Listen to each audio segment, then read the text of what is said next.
कृष्णा, ए कृष्ण।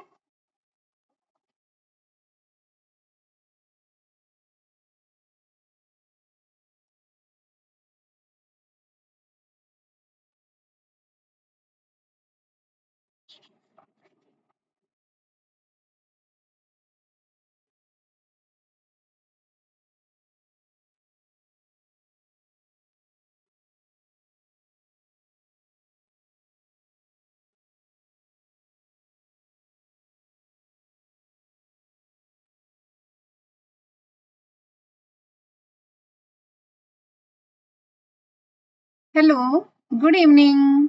राम राम, राधे राधे। कैसे हैं आप सभी?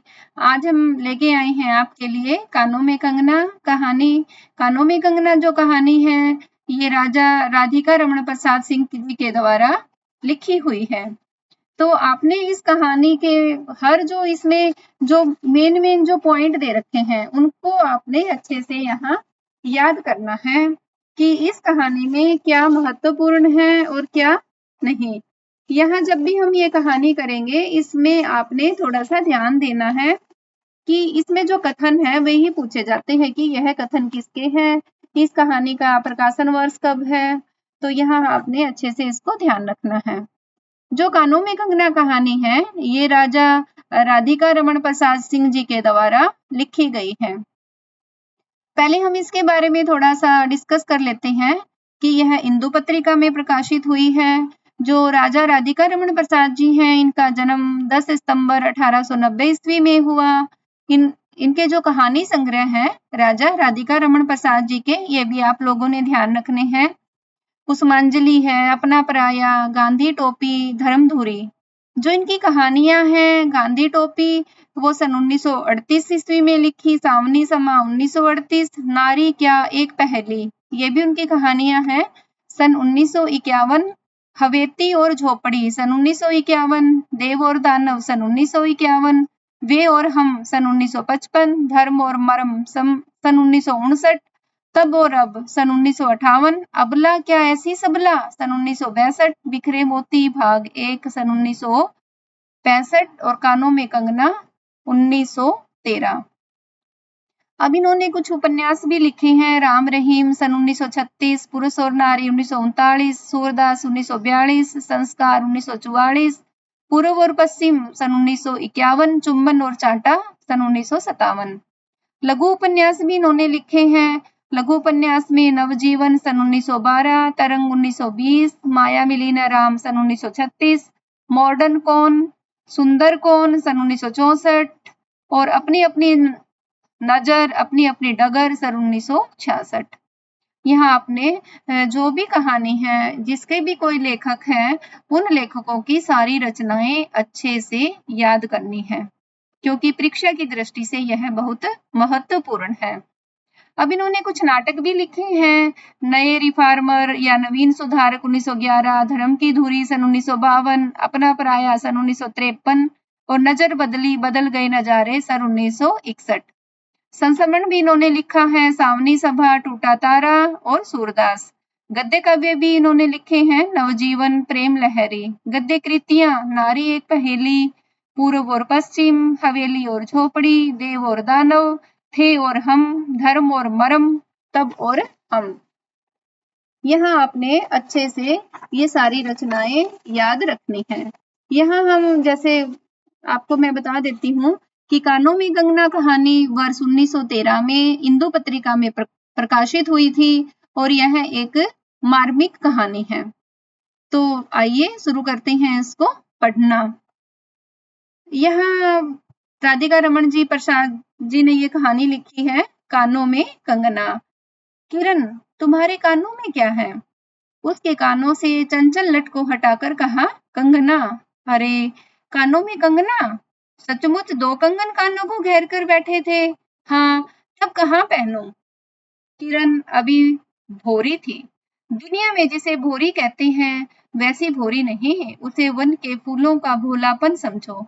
नवीन चमन के फूलों की वंगी नहीं, विविध खाद या रस से जिनकी जीविका है, निरंतर छांट से जिनका सौंदर्य है, जो 2 घड़ी चंचल चिकने बाल की भूषा है 2 घड़ी तुम्हारे फूलदान की शोभा। वन के फूल ऐसे नहीं, प्रकृति के हाथों से लगे हैं, मेघों की धारा से बढ़े हैं। चटुल दृष्टि इन्हें पाती नहीं, जगद्वायु इन्हें छूती नहीं। यह सरल सुंदर सौरभमय जीवन है। जब जीवित रहें तब चारों तरफ अपने प्राण धन से हरे भरे रहे। जब समय आया तब अपनी माँ की गोद में झड़ पड़े। आकाश स्वच्छ था, नील उदार सुंदर, पत्ते शांत थे।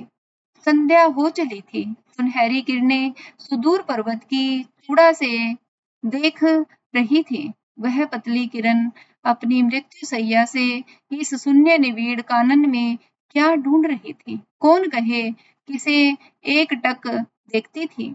कौन जाने अपनी लीला भूमि को स्नेह करना चाहती थी, या हमारे बाद वहां क्या हो रहा है इसे जो होती थी मैं क्या बता सकूं।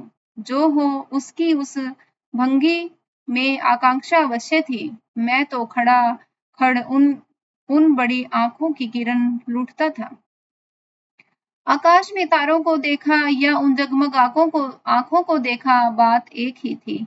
हम दूर से तारों के सुंदर शून्य झिकमिक को बार बार देखते हैं, लेकिन वह सस्पंद निश्चेष्ट ज्योति सचमुच भावहीन है। या आप अपनी अंतर्लहरी से मस्त हैं, इसे जानना आसान नहीं। हमारी ऐसी आंखें कि उनके सहारे उस निगूढ़ अंतर में डूबकर ठहा ले। मैं रसाल की डोली थाम कर पास ही खड़ा था। वह बालों को हटाकर कंगन दिखाने की भंगी प्राणों में रह रहकर उठती थी। जब माखन चुराने वाले ने गोपियों के सर के मटके को तोड़कर उनके भीतर किले को तोड़ डाला, या नूरजहां ने अंचल से कबूतर को उड़ाकर सहा सहा के कठोर हृदय की धज्जियां उड़ा दी। फिर नदी के किनारे वसंत वल्लभ रसाल पल्लवों की छाया में बैठी किसी अपरूप बालिका की यह सरल स्निग्ध भंगिमा एक मानव अंतर पर क्यों न दौड़े। किरण इन आंखों के सामने प्रतिदिन आती ही जाती थी। कभी आम के टिकोरे से आंचल भर लाती, कभी मोलसिरी के फूलों की माला बना लाती, लेकिन कभी भी ऐसी बाल सुलभ लीला आंखों से होकर हृदय तक नहीं उतरी। आज क्या था? कौन शुभ या अशुभ क्षण था कि अचानक वह बनेली लता मंदार माला से भी कहीं मनोरम दिख पड़ी। कौन जानता था कि चाल से कुचाल जाने में, हाथों से कंगन भूलकर कानों में पहनने में इतनी माधुरी है। 2 टके के कंगन में इतनी शक्ति है कि गोपियों को भी स्वप्न में भी नहीं झलका था कि बांस की बांसुरी में घूंघट खोलकर नचा देने वाली शक्ति भरी है। मैंने चटपट उसके कानों से कंगन उतार लिया, फिर धीरे धीरे उसकी उंगलियों पर चढ़ाने लगा। न जाने उस घड़ी कैसी खलबली थी, मुंह से अचानक निकल आया, किरण, आज की यह घटना मुझे मरते दम तक न भूलेगी। यह भीतर तक बैठ गई। उसकी बड़ी बड़ी आंखें और बड़ी हो गई। मुझे चोट सी लगी। मैं तत्क्षण योगीश्वर की कुटी की तरफ चल दिया। प्राण भी उसी समय नहीं चल दिए, यह विषम्य था। एक दिन था कि इसी दुनिया में दुनिया से दूर रहकर लोग दूसरी दुनिया का सुख उठाते थे। हरिचंदन के पल्लवों की छाया भूलोक पर कहाँ मिले, लेकिन किसी समय हमारे यहाँ भी ऐसे वन थे जिनके वृक्षों के साए में घड़ी निवारने के लिए स्वर्ग से देवता भी उतर आते थे। जिस पंचवटी का अनंत यौवन देखकर राम की आंखें भी खिल उठी थी, वहां के निवासियों ने कभी अमर तरु के फूलों की माला नहीं चाही, मंदाकिनी के छींटों की शीतलता नहीं ढूंढी। नंदन उपवन का सानी कहीं वन भी था। कल्प वृक्ष की छाया में शांति अवश्य है, लेकिन कदम की छैया कहाँ मिल सकती। हमारी तुम्हारी आंखों ने कभी नंद नो उत्सव की लीला नहीं देखी, लेकिन इसी भूतल पर एक दिन ऐसा उत्सव हो चुका है जिसको देख देख कर प्रकृति तथा रजनी 6 महीने तक ठगी रही। सत सत देव आंगनाओं ने परिजात के फूलों की वर्षा से नंदन कानन को उजाड़ डाला। समय ने सब कुछ पलट दिया। अब ऐसे वन नहीं जहां कृष्ण गोलोक से उतरकर 2 घड़ी वंशी की टेर दे। ऐसे कुटीर नहीं, जिनके दर्शन से रामचंद्र का भी अंतर प्रसन्न हो। यह ऐसे मुनीस नहीं, जो धर्म धुरंधर धर्मराज को भी धर्म में शिक्षा दे। यदि 1-2 भूले भटके हों भी, तब अभी तक उन पर दुनिया का पर्दा नहीं उठा। जगन माया की माया नहीं लगी, लेकिन वे कब तक बचे रहेंगे? लोक अपने यहाँ अलौकिक बातें कब तक होने देगा? भव सागर की जल तरंगों पर थिर होना कब संभव है? ऋषिकेश के पास एक सुंदर वन है। सुंदर नहीं, यहाँ आपने याद रखना है कि यह ऋषिकेश का वर्णन है, क्योंकि परीक्षा की दृष्टि से यह महत्वपूर्ण है कि ऋषिकेश के पास एक सुंदर वन है। सुंदर नहीं, अपरूप सुंदर है। वह प्रमोद वन के विलास निकुंजों जैसा सुंदर नहीं, वरंच चित्रकूट या पंचवटी की महिमा से मंडित है। वहां चिकनी चांदनी में बैठकर कनक घुंघरू की इच्छा नहीं होती, वरंच प्राणों में एक ऐसी आवेश धारा उठती है जो कभी अनंत साधना के पुल पर पहुंच जाती। कभी जीव जगत के एक एक तत्व से दौड़ मिलती है। गंगा की अनंत गरिमा, वन की निविड़ योग निद्रा, वही दीख पड़ेगी कौन कहे। वहां जाकर यह चंचल चित्त क्या चाहता है? गंभीर अलौकिक आनंद या शांत सुंदर मरण? इसी वन में एक कुटी बनाकर योगीश्वर रहते थे। योगीश्वर ही थे। यद्यपि वह भूतल ही पर रहते थे, तथापि उन्हें इस लोक का जीवन कहना यथार्थ नहीं था। उनकी चित्तवृत्ति सरस्वती के चरणों में थी या ब्रह्मलोक की अनंत शक्ति में लिपटी थी, और वह बालिका स्वर्ग से एक रश्मि उतरकर उस घने जंगल में उजेला करती फिरती थी। वह लौकिक मायाबद्ध जीवन नहीं था, इसे बंधन रहित बाधाहीन नाचती किरणों की लेखा कहिए। मानो निर्मुक्त चंचल मलय वायु फूल फूल पर, डाली डाली पर डोलती फिरती हो, या कोई मूर्तिमान अमर संगीत बेरोक टोक हवा पर या जल की तरंग भंग पर नाच रहा हो। मैं ही वहां इस लोक का प्रतिनिधि था। मैं ही उनकी अलौकिक स्थिति से इस जटिल मर्त्य राज्य में खींच लाता था। कुछ साल से मैं योगीश्वर के यहाँ आता जाता। पिता की आज्ञा थी कि उनके यहाँ जाकर अपने धर्म के सब ग्रंथ पढ़ डालो। योगीश्वर और बाबा लड़कपन के साथी थे, इसलिए उनकी मुझ पर इतनी दया थी कि किरण उनकी लड़की थी और उस कुटीर में एक वही दीपक थी। जिस दिन की घटना मैं लिख आया हूँ, उसी दिन सवेरे मेरे अध्ययन की पूर्ण आहुति थी और बाबा के कहने पर एक जोड़ा पीताम्बर, यहाँ आपने अंडरलाइन करना है कि वह किरण के घर योगीश्वर को क्या क्या देने गया। यह आप लोगों ने याद रखना है कि एक जोड़ा पीताम्बर, 5 स्वर्ण मुद्राएं तथा किरण के लिए 2 कनक कंगन। यहाँ आपने अंडरलाइन इसको करना है, क्योंकि परीक्षा की दृष्टि से यह भी महत्वपूर्ण है। आचार्य के निकट ले गया था। योगीश्वर ने सब लौटा दिया, केवल कंगन को किरण उठा ले गई। जो भी ये चीजें लेके गया था और सारी चीजें योगीश्वर ने वापस दे दी। सिर्फ कंगन थे, 2 कनक कंगन, जो कि किरण उठा के ले गई थी। वह क्या समझकर चुप रह गए। समय का अद्भुत चक्र है। जिस दिन मैंने धर्म ग्रंथ से मुंह मोड़ा, उसी दिन कामदेव ने वहां जाकर उनकी किताब का पहला सफा उल्टा। दूसरे दिन मैं योगीश्वर से मिलने गया। वह किरण को पास बिठाकर न जाने क्या पढ़ा रहे थे। उनकी आंखें गंभीर थी। मुझको देखते ही वह उठ पड़े और मेरे कंधों पर हाथ रखकर गदगद स्वर से बोले, नरेंद्र, अब मैं चला, किरण तुम्हारे हवाले है।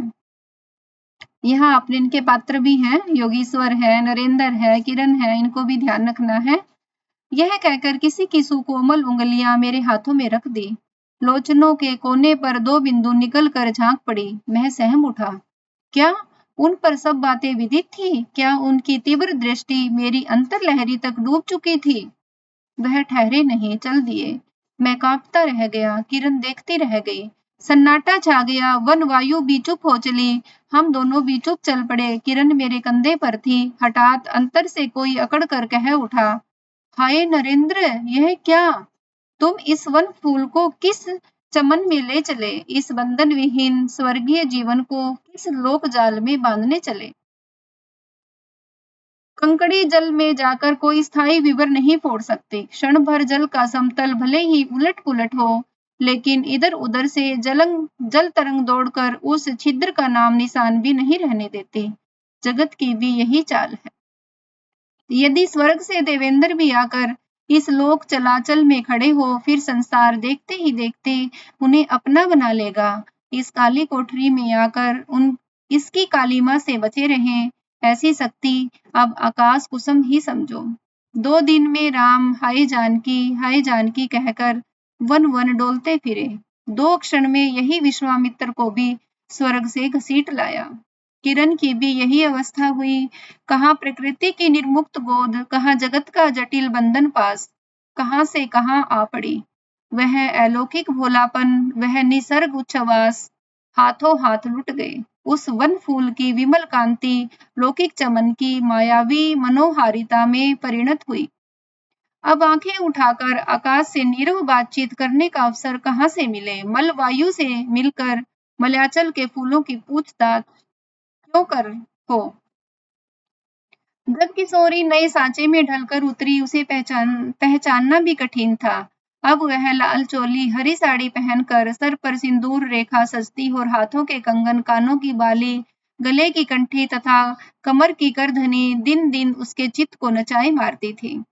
जब कभी वह सज धज कर चांदनी में कोठे पर उठती और वसंत वायु उसके आंचल से मोतियों की लपट लाकर मेरे बरामदे में भर देता, फिर किसी मतवारी माधुरी या तीव्र मदिरा के नशे में मेरा मस्तिष्क घूम जाता और मैं चटपट अपना प्रेम चित्कार फूलदार रंगीन चिट्ठी में भरकर जूही के हाथ ऊपर भेजवाता या बाजार से दौड़कर कटके गहने व विलायती चूड़ी खरीद लाता। लेकिन जो हो, अब भी कभी-कभी उसके प्रफुल्ल वदन पर उस आलोक की छटा पूर्व जन्म की सुख स्मृतिवत चली आती थी और आंखें उसी जीवंत सुंदर झिकमिक का नाच दिखाती थी। जब अंतर प्रसन्न था, फिर बाहरी चेष्टा पर प्रतिबिंब क्यों न पड़े। यूं ही 1-2 साल मुरादाबाद में कट गए। यहाँ आपने इसको भी ध्यान रखना है कि 1-2 साल कहाँ कटे, मुरादाबाद में। एक दिन मोहन कौन था? नरेंद्र का मित्र। इसको भी आपने याद रखना है कि एक दिन मोहन के यहाँ नाच देखने गया। वही किन्नरी से आंखें मिली क्या लीन हो गई। नवीन यौवन, कोकिल कंठा, चतुर चंचल चेष्टा तथा मायावी चमक। अब चित्त को चलाने के लिए और क्या चाहिए। किन्नरी सचमुच किन्नरी ही थी, नाचने वाली नहीं, नचाने वाली थी। पहली बार देखकर उसे इस लोक की सुंदरी समझना दुस्तर था। एक लपट जो लगती किसी नशा सी चढ़ जाती। यारों ने मुझे और भी चढ़ा दिया।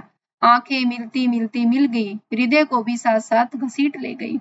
फिर क्या था? इतने दिनों की धर्म शिक्षा, 7 वत्सर की पूज्य लक्ष्मी, बाप दादों की कुल प्रतिष्ठा, पत्नी से पवित्र प्रेम, एक एक करके उस प्रतीप्त वासना कुंड में भस्म होने लगे। अग्नि और भी बढ़ती गई। किन्नरी की चिकनी दृष्टि, चिकनी बातें घी बरसाती रहीं। घर बार सब जल उठा। मैं भी निरंतर जलने लगा, लेकिन जो जलता गया, जलने की इच्छा जलाती रही। यहाँ तक भी आपने इसको अंडरलाइन करना है कि ये पूछा जा सकता है कि ये किस कहानी की पंक्तियां हैं। 5 महीने कट गए। यहाँ भी आपने ध्यान रखना है कि कितने महीने तक वह किन्नरी के मोहजाल में फंसा रहा। तो 5 महीने कट गए, नशा उतरा नहीं। बनारसी साड़ी, पारसी जैकेट, मोती का हार, कटके कर्णफूल। यहाँ भी आपने अंडरलाइन करना है कि उसने किन्नरी को क्या क्या दिया। नरेंद्र ने तो बनारसी साड़ी, पारसी जैकेट, मोती का हार, कटके कर्णफूल सब कुछ लाकर उस मायाकारी के अलक्त रंजित चरणों पर रखे। किरण हेमंत की भांति हेमंत की मालती बनी थी, जिस पर एक फूल नहीं, एक पल्लव नहीं, घर की वधू क्या करती। जो अनंत सूत्र से बंधा था, जो अनंत जीवन का संगी था, वही हाथों हाथ पराये के हाथ बिक गया।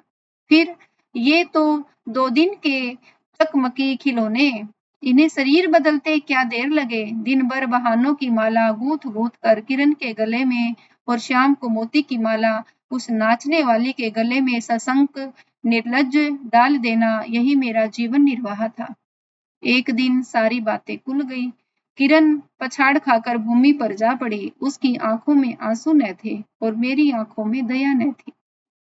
बरसात की रात थी, रिमझिम बूंदों की झड़ी थी, चांदनी मेघों से आंख मुंदोवल खेल रही थी, बिजली काले कपाट से बार बार झांकती थी, किसे चंचला देखती थी तथा बादल किस मरोड़ से रह रहकर चिल्लाते थे।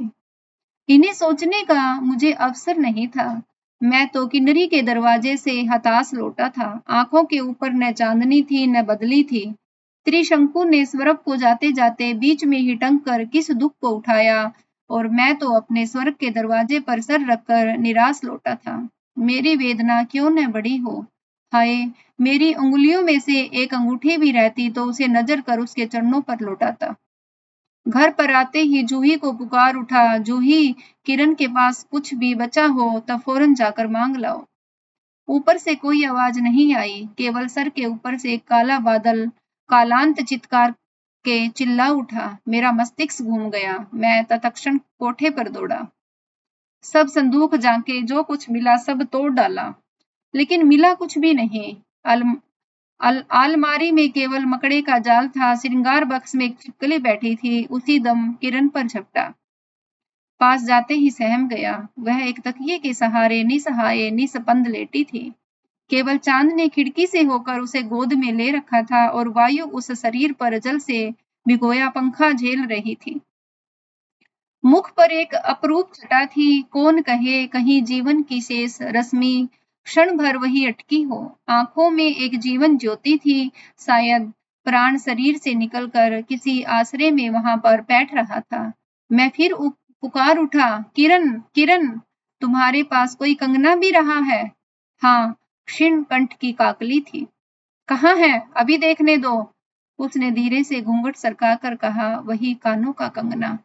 सर तकिए से ढल पड़ा। आंखें झिप गई। वह जीवंत रेखा कहाँ चली गई? क्या इतने ही के लिए अब तक ठहरी थी? आंखें मुख पर जा पड़ी। वही कंगन थे, वैसे ही कानों को घेर कर बैठे थे। मेरी स्मृति तड़ित वेग से नाच उठी। दुष्यंत ने अंगूठी पहचान ली। भूली शकुंतला पर उस पल याद आ गई, लेकिन दुष्यंत सौभाग्यशाली थे, चक्रवर्ती राजा थे। अपनी प्राण प्रिया को आकाश पाताल छान कर ढूंढ निकाला। मेरी किरण तो इस भूतल पर न थी। किसी तरह प्राण देकर भी पता पाता, परलोक से ढूंढ निकालूं, ऐसी शक्ति इस दीनहीन मानव में कहाँ। चढ़ा नशा उतर पड़ा। सारी बातें सूझ गई। आंखों पर की पट्टी खुल पड़ी, लेकिन हाय, खुली भी तो उसी समय जब जीवन में केवल अंधकार ही रह गया। तो आपने ये कहानी कैसी लगी? इसकी कहानी के कुछ पात्र भी हैं, जैसे किरण कहानी की नायिका पात्र है, योगीश्वर की पुत्री है, नरेंद्र कहानी का नायक है और किरण का पति है। योगीश्वर नरेंद्र के गुरु तथा किरण के पिता हैं। जूही नरेंद्र का प्रेम पत्र किरण तक पहुंचाती थी। कहानी की नारी सहायक पात्र है। अन्य पात्र हैं मोहन और किन्नरी। तो ये कहानी है जो कानों में कंगना का जो प्रारंभ है वो वार्तालाप शैली में है।